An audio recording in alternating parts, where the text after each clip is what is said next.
This is a Fox News alert. A bus of illegal immigrants from the Del Rio sector down in Texas arriving now in Washington, D.C. just a few moments ago. Right. Here's another family we're raising. Fox News contributor Karl Rove joins us now. Karl, the governor's making good on his promise. He says if you have illegal immigrants here, we're going to put them in Washington, D.C. What do you think of what we're witnessing right now? Well, it's a demonstration of how desperate the situation is along the Texas border. Look, we're spending tens of millions of dollars of Texas revenue to provide National Guardsmen to fill the holes along the border that the Border Patrol says it doesn't have enough federal personnel to cover. So when is the federal government going to step up and uphold its responsibility? They don't care. This thing's been called a stunt, but it is about the only way that we can sort of grab the attention of the nation and of the federal government and say, meet your responsibilities to control the border.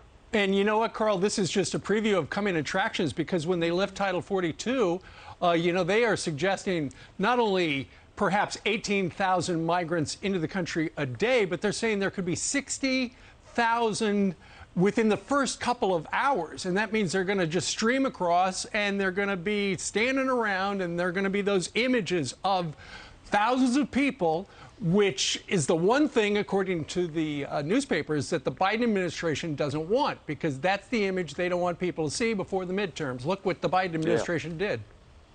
Yeah, and look, it's not just the images.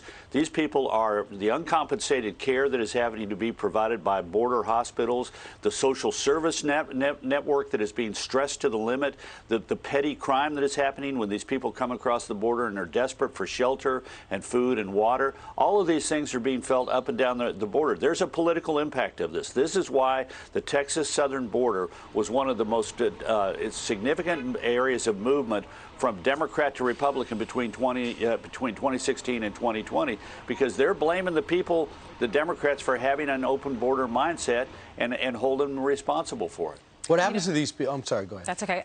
So the White House said this is just a gimmick. They're just saying that. No, they're not. They're actually doing this. And so is Ron DeSantis. They just approved $12 million to do the same thing down in the state of Florida. So when it comes to the midterms, and I know that you talk to so many people, you're involved in politics heavily. When you talk to independents, what do they say about this issue, immigration? How will they vote in November? Well, the president's ratings on this are poor. They're like the same on the economy and crime. They're lousy. And what's going to happen to the Democrats as this issue gets more prominent as the summer and fall go on? I mean, it's not going to be helpful to the Democrats, and particularly when they've got voices like they've got here. There's a primary battle in a district that is on the border from Laredo. Where the incumbent Democrat, Henry Cuellar, is a moderate Democrat who supports strong border efforts. His opponent is an open borders person who's actually called for the abolition of the Border Patrol. And she might win. If Henry Cuellar goes down, the Democrats will have a person on the border who says get rid of the Border Patrol. They already have a guy who's going to be their nominee here in Central Texas, who led the effort to defund the Austin Police Department by a third and called for the implosion. Blowing up the city's police headquarters as a sign of the new spirit that is in Austin. So those kind of candidates are going to dog other Democratic candidates all around the country.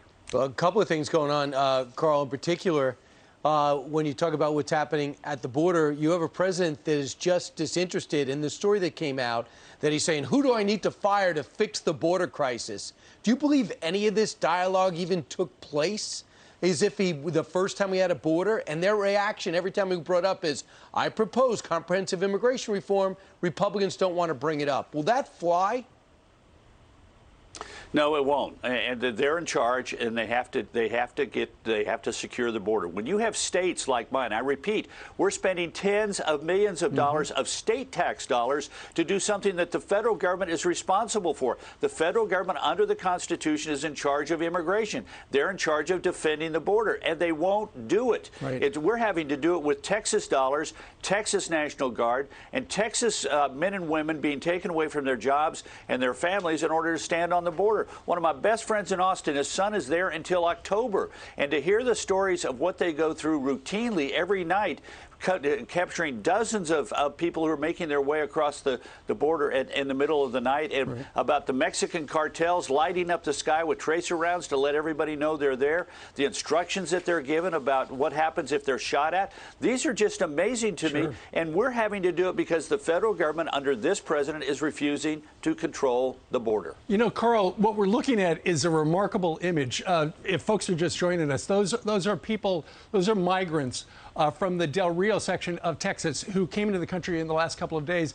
Illegally. Governor Abbott had said, you know, I'll bus them to Washington, D.C. The White House said that's a publicity stunt. But there they are. They're dropped off at 400 North Capitol, just a couple of blocks with the iconic U.S. Capitol dome behind them. This is going to, if you're in the cartel business, this is a great image because it's like, look how easy that was. Give us $1,000 and we'll get you to the Capitol. Yeah, and remember, each one of these people had to volunteer. The state of Texas cannot take them and put them on a bus forcefully. They had to be given an option. Do you want to get on a bus and go to the nation's capital, and will you sign this waiver so we're not held legally responsible for your decision? And they get on the bus and off they go. But look, we shouldn't be doing this. We should be turning them back to Mexico. I know. But that's the federal government's responsibility, and they're not taking the responsibility. What a waste of money. You realize how we need that money? Yeah, Abbott doesn't have the authority to send them back to their own countries, but he does have the authority to send them within the United States to another place. And he did. Karl, thanks for joining us. You bet.